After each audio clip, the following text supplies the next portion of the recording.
ശ്വാസം ചെല്ലുമ്പോഴേ നമ്മുടെ കാരണത്താലല്ലാതെ ഹൗളിംഗ് ഒക്കെ ഉണ്ടാവില്ലേ, അത് എന്തുകൊണ്ടാണെന്നുള്ളതും അതിനുള്ള പരിഹാരം എന്നാണെന്നും ഒന്ന് പറഞ്ഞുതരാമോ? സൗണ്ട് വരും. ഇന്നത്തെ വീഡിയോയ്ക്ക് വേണ്ടി നമ്മൾ കുറച്ച് മൈക്കുകൾ എടുത്തു വെച്ചിട്ടുണ്ട്. ഇത് JTSന്റെ 600 എന്ന മോഡലാണ്. ഇതൊരു കാർഡിയോഡ് മൈക്കാണ്. കാർഡിയോഡ് മൈക്ക് എന്ന് പറയുന്നത് നമ്മൾ ഈ മൈക്കിലൂടെ പാടുകയാണെന്ന് വെച്ചോ, ആ പാടുന്ന ശബ്ദം മുൻവശം പിടിച്ചെടുക്കും. സൈഡിൽ നിന്നും ബാക്കിൽ നിന്നും ഉള്ളത് ക്യാച്ചിങ് കുറയും. ഇതിന്റെ വില വരുന്നത് 2500 ആണ്.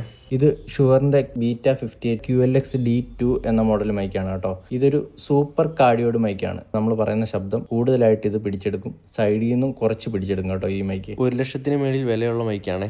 നമ്മൾ അത്ര കെയർ ആയിട്ട് സൂക്ഷിക്കുന്ന മൈക്കുകളാണ് ഇതൊക്കെ കേട്ടോ. ഇനി നമ്മൾ മൈക്ക് എങ്ങനെയാണ് പിടിക്കേണ്ടതെന്നാണ് കാണിച്ചു തരാൻ പോകുന്നത്. റൗണ്ടിലേക്ക് നമ്മൾ ഒരിക്കലും കൈ കയറ്റി പിടിക്കരുത്. കയറ്റി പിടിച്ചാൽ ഹൗളിംഗ് പോലുള്ള ശബ്ദങ്ങൾ വരും. ഇങ്ങനെ പിടിച്ചാൽ അപ്പം സൗണ്ട് വരും. ആൾക്കാർക്കും കൺഫ്യൂഷൻ ആവും. സൗണ്ട് എഞ്ചിനീയറെ നോക്കും. ഇങ്ങനെയുള്ള സാഹചര്യങ്ങളിൽ നമ്മൾ എപ്പോഴും കൈ ഇറക്കി പിടിച്ച് ഇങ്ങനെ തന്നെ അടുപ്പിച്ച് പിടിച്ച് പാടുക. നമ്മുടെ പ്രോഗ്രാം നല്ല പക്കയായിട്ട് പോകും കേട്ടോ.